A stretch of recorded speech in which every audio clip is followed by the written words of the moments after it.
அதுக்கப்புறம் உங்களோட திங்ஸ் எல்லாத்தையும் நீங்க இதுக்குள்ள வச்சுக்கலாம். அப்புறம் இந்த பாக்ஸ்க்குள்ள நீங்க பர்ஸ் இல்ல சின்ன சின்ன திங்ஸ் வச்சுக்கலாம். Oh my god, this is gorgeous. என் மாமனார் வீட்ல இது எனக்கு கொடுத்தாங்க. உங்களுக்கு இது பிடிச்சிருக்கா? பிடிச்சிருக்கா? I love it. அப்படியா?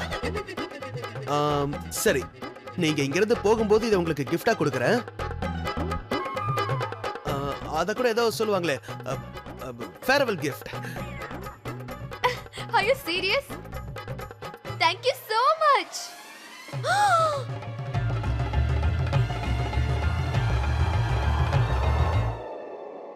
Hey Samir, you're so cool and so sweet.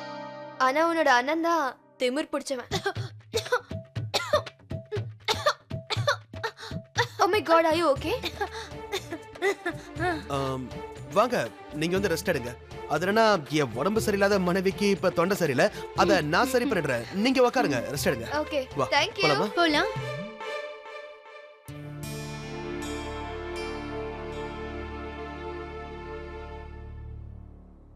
உனக்கு எவ்வளவு தைரியம் இருந்தா? How dare you? இப்படி மரியாதை இல்லாம என்கிட்ட நடந்துக்காத. மரியாதை இல்லாமலையா? நானா? முதல்ல நான் வேண்டான்னு சொல்லியும் நீயா என் வீட்டுக்குள்ள வந்த? இப்ப எனக்கு பொலிட்டிக்கல் பிரஷர் கொடுக்கற. ஆனா நான் மோசமானவனா? உன்னோட பணக்கார திமிர வேற யார்கிட்டயாவது காட்ட வேண்டியதானே? Okay, that's enough. நான் எதுக்குமே ரியாக்ட் பண்ணலன்றதுக்காக என்ன வேணாலும் நீ பேசலாம்னு நினைச்சுக்காத. நீ ஏன் புலம்பிட்டே இருக்க? ஏதாவது சொல்லணும்னு நினைச்சியா? என்கிட்ட சொல்லு. என் சித்தப்பாவை கம்ப்ளைண்ட் பண்றதுக்கு உனக்கு எந்த ரைட்ஸும் இல்ல. You know what your problem is? உன் வாழ்க்கை பூரா நீ மத்தவங்கள மிரட்டி வாழ்ந்துட்டு இருக்க. அதான் உன் problem. And for some strange reason உன்னை யாரும் எதிர்த்தே பேசல. அப்படி யாராவது உன்னை பேசியிருந்தாங்கன்னா தெரிஞ்சிருக்கும் உனக்கு மேனர்ஸ்னா என்னன்றது. ஒரு பொண்ணுகிட்ட எப்படி பேசணும், எப்படி பிஹேவ் பண்ணணும் நீ கத்துக்கோ. நான் இந்த வீட்டுக்கு வந்ததுல உங்க குடும்பத்துல யாருக்குமே ப்ராப்ளம் இல்ல, எக்ஸெப்ட் யூ. ஏன்னா நான் வலிக்கே வரல, அதான். Oh, I get it. It's your wife. உன்னோட மனைவி இல்ல? அத நீ என்கிட்ட முதல்ல சொல்லிருக்கலாமே. நான் அவங்களுக்கு புரிய வச்சிருப்பேன். அவங்க இன்செக்யூரா ஃபீல் பண்ண வேண்டிய அவசியமே இல்ல. Firstly, எனக்கு கல்யாணம் ஆக போகுது. And secondly, you're really not my type.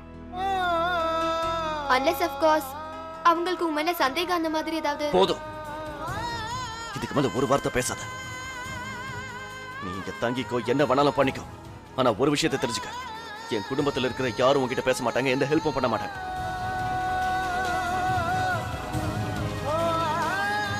என்னவோ போய் தொலை.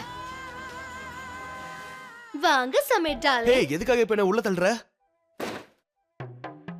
அங்க நடந்தத பார்த்து யாருக்கோ பொறாம போல இருக்கு. அதான் காலையில ரூம்குள்ள தள்ளி கதவை சாத்துறியா? கண்டிப்பா பொறாம இருக்காதா என்ன? இவ்வளவு நல்ல வாசனை. அப்புறம் அவளோட குரல், அவ பேசும்போது காதல் அப்படியே தேன் வந்து பாயுமே. சரி, ஏன் குரல் எப்படி இருக்கு?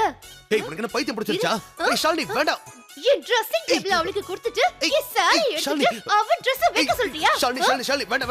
மேக்கப் கிட்ட எடுத்துட்டு அவ மேக்கப் கிட்ட வைக்கறியா? நான் வந்து ஏன் அப்பா இந்த பாக்ஸ் உனக்காக கொடுத்தாரு, நீ அதையும் அவ கிட்ட கொடுக்கறியா? உன் மனசுல நினைச்சிட்டு இருக்க? ஏகப்பட்ட அன்பு பொழியற, அப்படியே ஃபெவிகால் போட்டு ஒட்டின மாதிரி அவன் மேல ஒட்டிக்கிற. அப்படிலாம் இல்ல. உனக்கு வெக்கமா இல்ல? உன் கழுத்து பிச்சு போட்டு கொன்னுடுவேன். இதெல்லாம் கூட பொறுத்துக்குவேன். பொறாமையா இருக்கான்னு கேக்குற? பின்ன இருக்காதா என்ன? உண்மையிலேயே நீ ஒரு பைத்தியக்காரி தான். ஏய், நான் விளையாட்டுக்கு தான் செஞ்சேன். வேணும்னே உன்னை வெறுப்பேத்துறதுக்கு செஞ்சேன். உனக்கே தெரியும்ல, அவங்க என் அண்ணி மாதிரி இருக்காங்க. அண்ணி மாதிரி இருக்கிற ஒருத்தங்கள நான் எப்படி தப்பா பாப்பேன்? ஷாலினி, இங்க பார், வாழ்க்கையில காதல் ஒரு தடவை தான் வரும், கல்யாணமும் ஒரு தடவை தான் நடக்கும். நமக்கு கல்யாணமும் நடந்துருச்சு, காதலும் உருவாயிடுச்சு. உண்மையாவா? உண்மையாதான். ஆனா இல்ல, என்னோட ட்ரெஸ்ஸிங் டேபிள், என்னோட ட்ரெஸ்ஸிங் ரூம், இந்த கபோர்ட்ல என் துணியை வைக்க முடியாது, மேக்கப் கிட்டே வைக்க முடியாது. ஆனா ஒரு நாளைக்கு 25,000 ரூபாய் கிடைக்கும். அதை யோசிச்சு பாரு. தேவையானதை வாங்கிக்கலாம். சமீர், ஷாலினி, வெளியே வாங்க. சீக்கிரம் கீழே வாங்க. இவன் வந்துட்டானா? அம்மா, நீ குழந்தைங்க எங்க? அவங்க பின்னாடி விளையாடுறாங்க. மயூராக்கா தூக்கிட்டாங்கன்னு அவங்க கிட்ட நான் சொல்லிட்டேன். உங்க எல்லார்கிட்டயும் ஒரு விஷயம் சொல்லணும். இந்த அரண்மனை எனக்கு பிஎஸ்டி மூலமா தான் கிடைச்சது.